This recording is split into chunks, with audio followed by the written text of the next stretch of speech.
Hi everyone, I'm Elaine Marie Tomaneng and guwapa ko. Char, joke lang.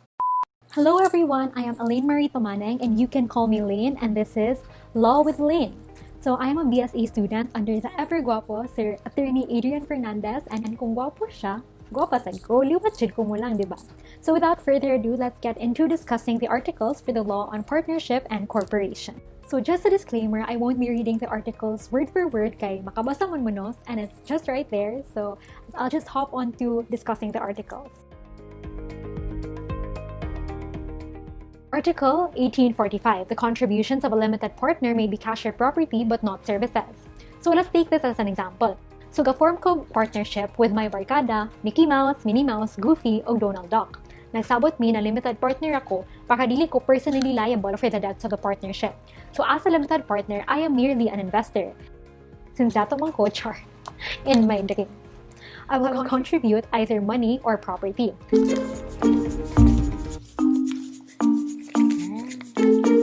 However, once I contribute my industry or services, for example, akong pagka sexy dancer,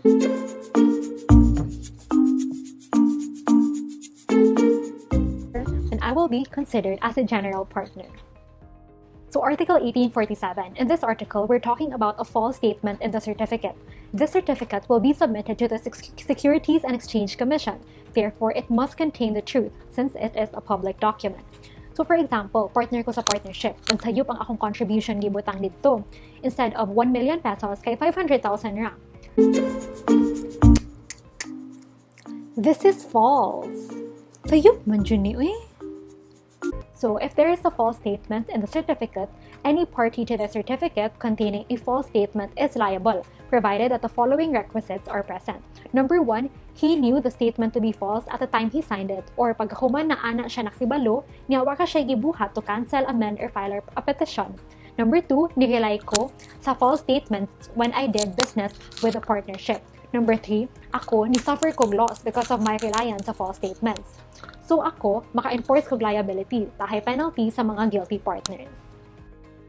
So Article 1848, a limited partner shall not become liable as a general partner unless, in addition to the exercise of his rights and powers as a limited partner, he takes part in the control of the business. So balik ta sa example earlier, limited partner ko. So that means I'm merely an investor. Elaine, di ka dapat mag-contribute og industry ha, kasabot, di ka dapat mag-apil-apil sa pag-control sa business. Okay, noted.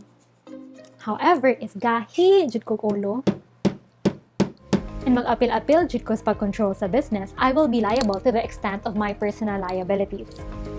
So this article talks about the matters of strict dominion. So the general partners, they may act, generally speaking na, sila-sila ra. However, kanang lista na naadira, those are matters of strict dominion. In these matters, the general partners cannot act without the consent of everyone, including the limited partners. So for example, kung naatay partnership, sir, kita duha, kuyog taani nila Balik, nila Mickey, nila Minnie, nila Goofy, kita duha, sir, general partners ta sa partnership niya. Kani sila, si Minnie, si Mickey, si Goofy, kay limited partners. So kung mag-admit ta og laing person as a general partner, then we need to obtain the consent of Minnie, Mickey, and Goofy, the limited partners. So Article 1859 talks about an instance wherein a limited partner has assigned his or her interest to an assignee. When a limited partner assigns his interest in the partnership to another person, ang katungod sa assignee is number 1, to receive profit, and 2, the return of investment. So wala siya right mo inspect sa partnership books or require any information. However, when we talk about a substituted limited partner, it is a person admitted to all the rights of a limited partner who has died or has assigned his interest in a partnership. So when we talk about a substituted limited partner, ang tanan nakatungod sa limited partner kay naa na niya. There are requisites in order that the assignee may become a substituted limited partner. Number 1, all the members must consent to the assignee becoming a substituted limited partner, or the limited partner being empowered by the certificate must give the assignee the right to become a limited partner. Number 2, the certificate must be amended in accordance with Article 1565. And number 3, the certificate as amended must be registered in the SEC. So Article 1863 talks about the hierarchy of payments in settling accounts after dissolution. So unsay unahon og bayad? The hierarchy is in the list over there. So for example, balik pa, naay partnership sila Mickey, Minnie, Goofy, Donald Duck, og Pluto. So si Mickey og si Minnie kay general partner sila, si Goofy og si Donald Duck og Pluto kay limited. So if mag-dissolve sila, unsay unahon og bayad? So So first, pinakauna dyan ang utang sa partnership. So first, kay payment to creditors including those limited partners na creditors pod sa corporation. Second, those due to limited partners, who is Goofy, Donald Duck, and Pluto in respect to their share of profits. Third, those due to limited partners for the return of the capital they contributed. Fourth, those due to general partners, who is Mickey and Minnie, other than for capital and profits. Fifth, those due to general partners in respect to profits. Sixth, those due to general partners in respect to capital. So if we notice in a limited partnership, it's profit first, then capital. Lahi siya sa general partnership na capital first, then profits. This article talks about the cancellation of the certificate and amendment of the certificate. So when shall a certificate be cancelled? Number 1, when the partnership is dissolved other than by reason of the expiration of the term of the partnership.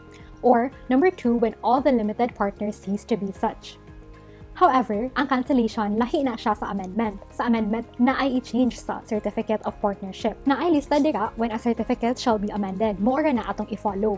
So for example, na ako'y partnership with sila, Mickey, Minnie, Goofy na pod, sila na pod tilo. Kani sila, limited partner sila, and ako, general partner. Kung mamatay ko, simba ko mawala naman ko sa world, no? Kung wala ka nang maintindihan, kung wala ka nang... In that case, there shall be an amendment of the certificate. So, ang bantayan na to, ana, unsa nang nasuwat sa certificate of partnership. If there is something in the certificate of limited partnership na nausab, then we have to amend or change the certificate.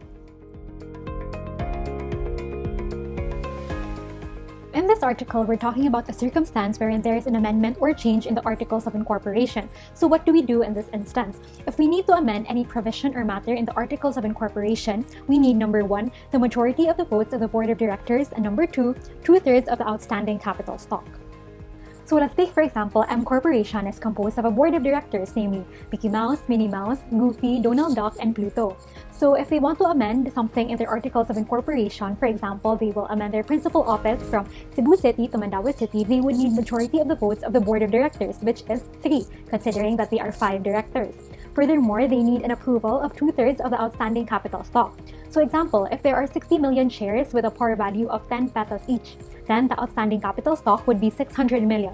2/3 of 60 million shares is 40 million shares. So this would be the amount of approval and votes they need from the shareholders.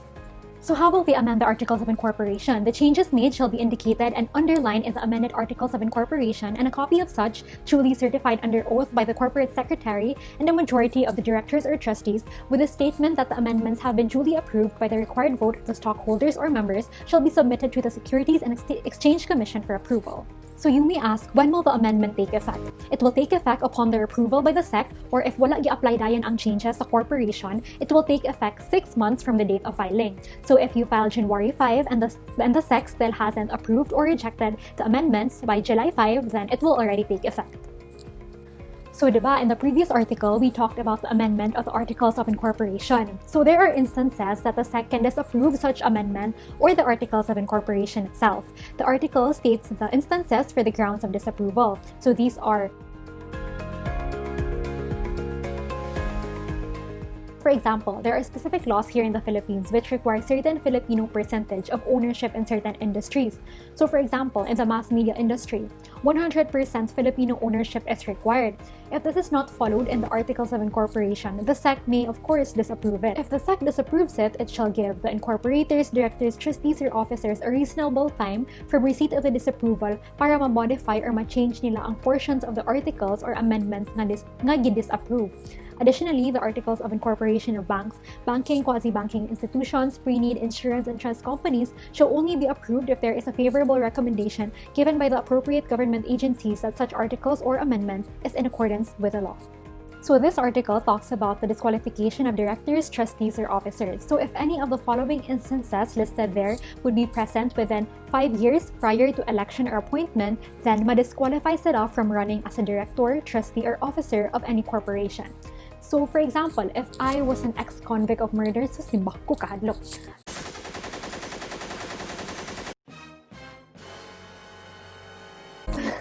Within 5 years prior to the election or appointment, then I will be disqualified from being a director, trustee, or officer. Section 27 talks about the removal of a director. This presupposes that the director's term has not ended yet. So this talks about removal of a director in the middle of his term. If the term has ended, it has already expired, so there is no more need to remove, considering that there will be another election of directors. So for example, shareholder A wants to remove a director because the director does not own any share. Under the law, to be a director, one must be a shareholder. The removal has to take place in a general meeting or special meeting. A special meeting may be called by the secretary upon order of the president or upon written demand of the shareholders representing majority of the capital stock. However, if the secretary refuses to call the meeting, the stockholders themselves may call for one. So how? Stockholder A may call for a meeting by directly addressing the stockholders or members. Notice of the time, place, and intent to propose such removal must also be given. It's actually easier to elect than to remove because in order to remove a director, you need 2/3 of the outstanding capital stock, while in order to elect, you need only majority. So removal may be with or without cause. So basically, you don't need any reason to remove a director. It may be because they don't like the director anymore, because he is abusing his power, or for any reason whatsoever.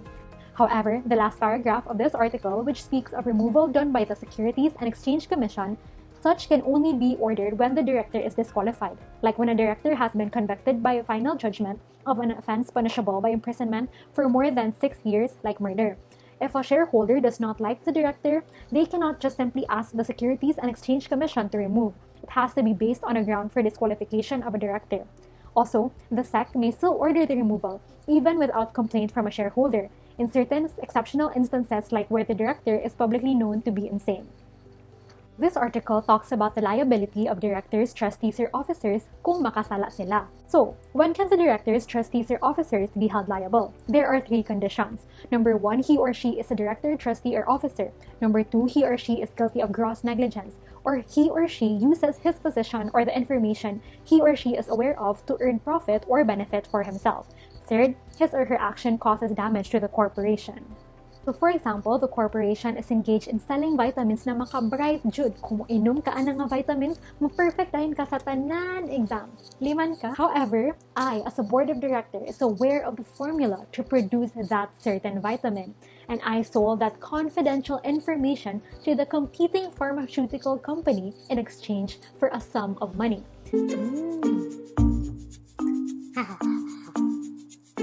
In this case, the profit that I derived from engaging in that act with bad faith kay pwede kuhaon sa corporation. So Section 32 talks about an interlocking director. An interlocking director is one that serves as a director of 2 or more corporations at one time, wherein these 2 corporations are transacting business with each other. So generally speaking, a contract with interlocking directors is valid, provided that the contract is fair and reasonable under their circumstances. However, it may also be voidable. When can it be voidable? It is when kung ang interest sa interlocking director kay usa nominal usa substantial. Note that when stock holdings exceed 20% of the outstanding capital stock, it is considered substantial already.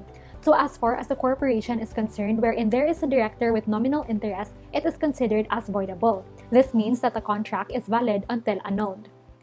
So unsaon man nato pag-remove ang defect? We must make sure that in the nominal corporation, the presence of such director or trustee in which the contract was approved was not necessary to constitute a quorum for such meeting. Now, the vote of such director or trustee was not necessary for the approval of the contract. The contract is fair and reasonable under the circumstances. In case of corporations vested with public interest, material contracts are approved by at least 2/3 of the entire membership of the board, with at least majority of the independent directors voting to approve the material contract, and in case of an officer, the contract has been previously authorized by the board of directors.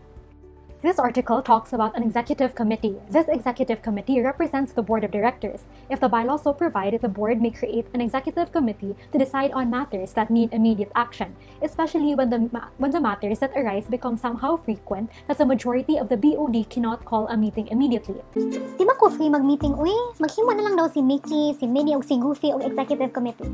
Kira? The executive committee is composed of at least 3 directors, and it may act by majority vote of all its members on these matters. However, we have to note that the power of the executive committee is limited to the power delegated by the board. They should not supersede the decision of the BOD, and they should act within their authority. Mickey, Minnie, Goofy, naamoy mga limitasyon ha. Hinumdumi na. So as stated in the article, there are certain items enumerated there where the executive committee may act upon. If it is stated in the bylaws, the executive committee may become permanent. However, if it is created by a mere board resolution, it is temporary. Thus, once the specified purposes stated in the board resolution is complete, the executive committee will be dissolved. Section 36 talks about the extension or shortening of the corporate term. So for example, the corporation has adopted perpetual existence but it decides to cut their term short. What man siya forever, uy? I-cut short na lang nila to.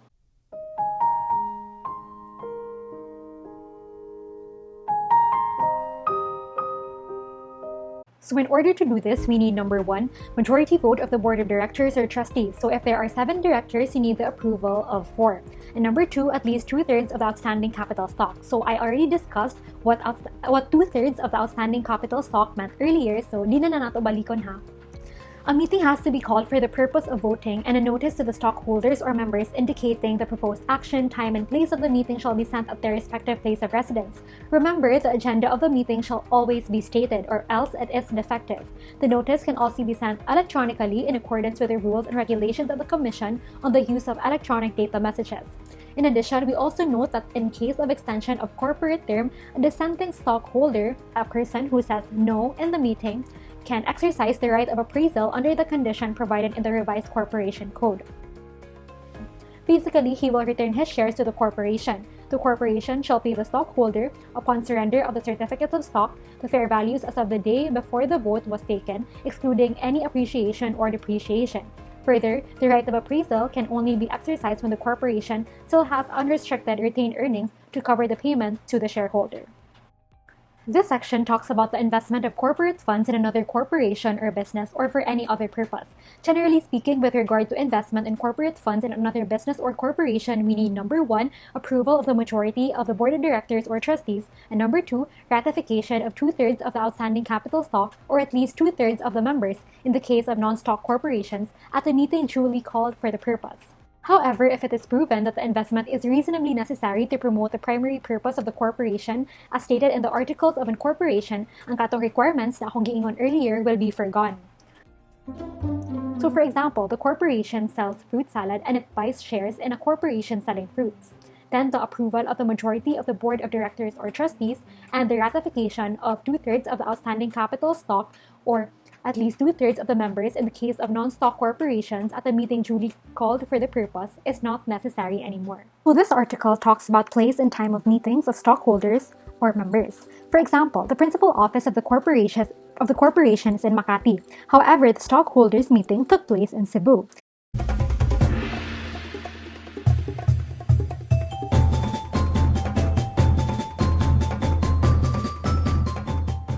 This meeting was improperly held because the law says that the stockholders' meeting must be in the principal office of the corporation or in the city or municipality where the principal office of the corporation is located.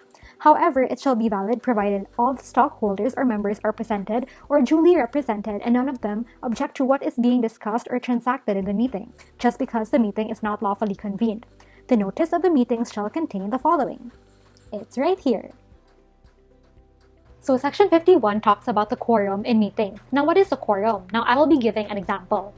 If the outstanding capital stock is 100 shares, majority would be 50% plus 1, meaning 51 shares would constitute quorum. In case of a non-stock corporation, if there are 50 shareholders, then the quorum would be 50% plus 1, which is 26 members. So Section 53 states that the chairman of the BOD will preside at all meetings, but in his absence, it will be the president unless the bylaws state otherwise.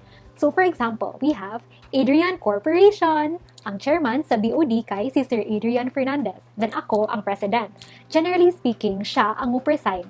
Pero if absent si Sir kay na siya court hearing baron, di siya ka-attend, so ako as the president will preside. However, if the bylaws state that si Mickey Mouse is designated as the presiding officer, hi Mickey Mouse, then siya ang preside.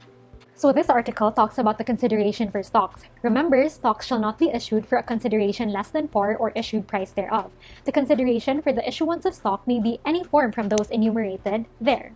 So for example, the consideration may be cash. Like if you paid 10 million for the corporation shares, so you paid 10 million to acquire shares from Adrian Corporation with a par value of 10 pesos, then you will get 1 million shares from Adrian Corporation. Pero sa kanina article, na ay di pwede.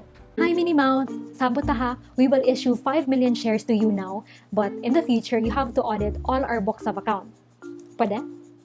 No, dili ni pwede because future services cannot be made as a consideration for the issuance of shares. Also, one who wants to be a shareholder cannot make a promissory note that says, for value received, I promise to pay Corporation X the amount of 5 million for 500,000 shares with 10 par value each on December 30, 2020. Signed, Y. Promissory notes cannot be made as a consideration for stocks. The issued price of no par value shares may be fixed in the Articles of Incorporation or by the Board of Directors pursuant to authority conferred by the Articles of Incorporation or the bylaws, or if not so fixed, by the stockholders representing at least a majority of the outstanding capital stock at the meeting duly called for the purpose. So this article talks about the right to financial statements that a stockholder or member has. So for example, Maria is a stockholder. On February 28, she wrote a written request. Excuse me. Nara akong written request o mangayo ko sa financial statements, katong income statement, balance sheet, ug uban pa. By March 10, the corporation shall furnish to Maria the most recent financial statements in the form and substance of the financial reporting required by the Commission. Also, let's say that Juana is a board of director along with the other board of directors. Also, let's say that the total assets or total liabilities of the corporation is less than 600,000 pesos. This is what will happen at a regular meeting of stockholders or members. Hello everyone, we will be presenting a financial report of the operations of the corporation for the preceding year. This includes the financial statements. Since our total assets are less than 600,000 pesos, it is certified under oath by both our treasurer and our president. This article speaks of merger and consolidation. Example of merger would be Corporation A plus Corporation B equals Corporation A. There is only one surviving corporation, which would be any of the old corporations. However, in consolidation, it would be Corporation A plus Corporation B equals Corporation C. There is a new surviving corporation, which is known as the consolidated corporation. So let's take another example. Corporation A wants to merge with Corporation B. There are certain corporations that would want to merge because they can take advantages from the expertise of the other. If Corporation A is engaged in making residential subdivisions, then they can merge with Corporation B, which is a construction company, so that it will be easier for them to build houses and do their business. The board of directors of each Corporation A and Corporation B shall approve a plan of merger or consolidation setting forth the following. A. The names of the corporations proposing to merge or consolidate, hereinafter referred to as the constituent corporations. B. The terms of the merger or consolidation and the mode of carrying the same into effect. C. A statement of the changes, if any, in the articles of incorporation of the surviving corporation in case of merger, and in case of consolidation, all the statements required to be set forth in the articles of incorporation for corporations organized under this code. And D. Such other provisions with respect to the proposed merger or consolidation as are deemed necessary or desirable. So Section 87 talks about the purposes of a non-stock corporation. So a non-stock corporation is one where no part of its income is distributed as dividends to its members, trustees, or officers. They are organized for various purposes other than profit. For example, if maghimo mis akong barkada o corporation for the establishment of a school called St. Adrian Fernandez, man ang name sa school, then it is a non-stock, non-profit corporation. Ang iyang main purpose is for educational purposes. Section 89 talks about the non-transferability of membership. So let's take this as an example. So I am a member of Cebu Country Club, a non-stock corporation. However, si Mickey Mouse, kay my childhood friend, he goes to me and asks me to transfer my shares to him. Dili jud pwede Mickey Mouse. Uy, dili na siya pwede ha. Magbarong ti Mickey Mouse, dili pwede. I cannot simply do this because the law says that membership in a non-stock corporation is personal and non-transferable. However, if the articles or the bylaws provide that it is transferable, then I can validly transfer it to Mickey Mouse. Section 140 talks about foreign corporations. Foreign corporations can do business in the Philippines provided that they secure a license from the Securities and Exchange Commission. So for example, na ay foreign banking corporation gikan sa London na Mestiza Bank. May tag Mestiza siya ko. Ika na sa mantang kumaputi. Itom na kay ko. Anyways, Mestiza Bank can do business in the Philippines provided that they secure license from the Securities and Exchange Commission, and since covered siya sa government agency, it also needs to obtain a certificate of authority from Bangko Sentral ng Pilipinas. So for foreign corporations, they can do business here if number 1, naa sila license to do business from the Securities and Exchange Commission, and number 2, Filipino corporations are also allowed to do business in that foreign country. So that would be all for Law with Elaine. I hope you learned something. Thank you so much for listening and happy holidays! Bye!